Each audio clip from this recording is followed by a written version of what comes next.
നാം സ്വന്തമായി തീരുമാനങ്ങൾ എടുക്കുമ്പോൾ അത് എല്ലാവർക്കും ഇഷ്ടമായെന്ന് വരില്ല. പക്ഷേ എല്ലാവരെയും തൃപ്തിപ്പെടുത്തിക്കൊണ്ട് നമുക്കൊന്നും നേടാനും കഴിയില്ല. നമുക്ക് ഒന്നിൽ വിശ്വാസമുണ്ടെങ്കിൽ ആത്മവിശ്വാസത്തോടുകൂടി തന്നെ മുന്നോട്ട് പോകണം. നമുക്ക് ഭയത്തെ മറികടന്ന് ബുദ്ധിമുട്ടുള്ള കാര്യങ്ങൾ ചെയ്യുവാനുള്ള മാനസികാവസ്ഥ കൈവരേണ്ടത് അത്യാവശ്യമായ കാര്യമാണ്.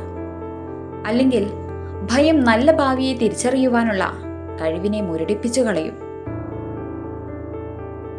നാം എന്തു കാര്യം ചെയ്താലും അത് നല്ലതോ ചീത്തയോ ആയിക്കൊള്ളട്ടെ, ആളുകൾക്ക് അതിനെക്കുറിച്ച് മോശമായേ പറയാനുണ്ടാകൂ. നമ്മെ വേദനിപ്പിക്കുന്ന ചില കാര്യങ്ങൾ നമുക്ക് നൽകുന്നത് വലിയൊരു പാഠമായിരിക്കും. അത് നമ്മെ വിജയത്തിലേക്ക് എത്തിക്കാൻ സഹായിക്കും. ജീവിതത്തിൽ ഏറ്റവും വലിയ സന്തോഷം ലഭിക്കുന്നത് നമുക്ക് ചെയ്യാൻ കഴിയില്ലെന്ന് മറ്റുള്ളവർ പറയുന്ന കാര്യങ്ങൾ നമ്മൾ പരിശ്രമിച്ചുകൊണ്ട് ആത്മവിശ്വാസത്തോടുകൂടിയും അത് നേടിയെടുക്കുമ്പോഴാണ്. ബുദ്ധിമുട്ടിലൂടെ ലഭിക്കുന്ന വിജയത്തിന് മാത്രമേ സന്തോഷം കൂടുകയുള്ളൂ. അതുകൊണ്ട് നമ്മൾ ചെയ്യുന്ന പ്രവൃത്തിയിൽ ആത്മാർത്ഥതയും ഉത്സാഹവും ഉള്ളവരായിരിക്കണം. അത് നമ്മളെ വിജയത്തിലേക്ക് എത്തിക്കുക തന്നെ ചെയ്യും. ജീവിതത്തിൽ മറ്റൊരാളെ വേദനിപ്പിച്ചുകൊണ്ട് ഒന്നും തന്നെ നേടരുത്. അങ്ങനെ നേടുന്നതൊന്നും ദീർഘകാലം നിലനിൽക്കുകയില്ല. നമ്മുടെ ജീവിതത്തിൽ നിന്നും അകലാൻ ശ്രമിക്കുന്നവരെ തിരികെ വിളിക്കുന്നതിലും നല്ലത് അവരെ അവരുടെ വഴിക്ക് വിടുന്നതാണ്.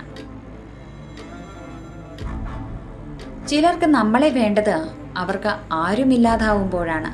പക്ഷേ അതല്ലല്ലോ യഥാർത്ഥ സ്നേഹം. നാം എപ്പോഴും ജീവിതത്തിൽ ഒറ്റയ്ക്കാണെന്നുള്ളത് ഏറ്റവും വലിയ തിരിച്ചറിവാണ്.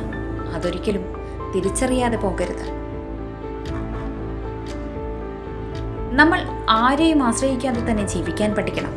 നമ്മുടെ അവസ്ഥ മോശമാകുമ്പോൾ കൂടെ നിൽക്കുന്നവരാണ് നമ്മുടെ യഥാർത്ഥ ബന്ധുക്കൾ. നമ്മൾ തിരിച്ചറിയേണ്ടത് നന്മയുള്ള മനുഷ്യരെയാണ്. അവരെയാണ് കൂട്ടുകൂട്ടേണ്ടതും. അങ്ങനെയുള്ളവരെ കണ്ടെത്തുന്നതും ഒരു ഭാഗ്യം തന്നെയാണ്. ജീവിതം ഒരു പാഠമാണ്. അതിൽ പഠിക്കാൻ അറിവിൻ്റെ ആവശ്യമില്ല, അനുഭവമുണ്ടായാൽ മാത്രം മതി. നാം നമുക്ക് വേണ്ടി ജീവിക്കുമ്പോഴാണ് അതിൽ നമുക്ക് ഏറ്റവും കൂടുതൽ സന്തോഷം കണ്ടെത്താൻ കഴിയുന്നത്.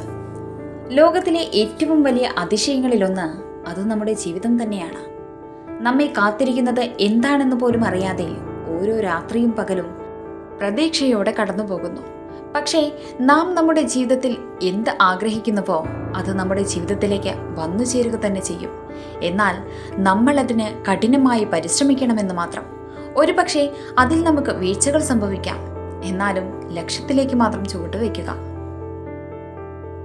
നമ്മുടെ ദുഃഖങ്ങൾ നമ്മുടേത് മാത്രമാണെന്ന് തിരിച്ചറിയണം. നമ്മുടെ ദുഃഖങ്ങൾ നമ്മൾ ആരോടെങ്കിലും പങ്കുവയ്ക്കുകയാണെങ്കിൽ കേൾക്കുന്നവർക്ക് അത് വെറും ഒരു കഥ മാത്രമാണ്. ദുഃഖമുള്ളതുകൊണ്ടാണ് സന്തോഷത്തിന് വിലയുള്ളത്. ജീവിതത്തിൽ മികച്ചത് ലഭിക്കാൻ ചിലപ്പോൾ നമുക്ക് കഷ്ടപ്പാടിലൂടെ കടന്നു പോകേണ്ടതായി വരും. അതുകൊണ്ട് തന്നെ ഏതൊരു കാര്യത്തിനായി ഇറങ്ങുമ്പോഴും നിങ്ങളുടെ പരമാവധി നിങ്ങൾ ഉപയോഗിക്കുക. ക്ഷമയോടെ കാത്തിരിക്കുക. എല്ലാം ശരിയായ നിമിഷത്തിൽ ലഭിക്കും. Thank you for watching. Please support and subscribe.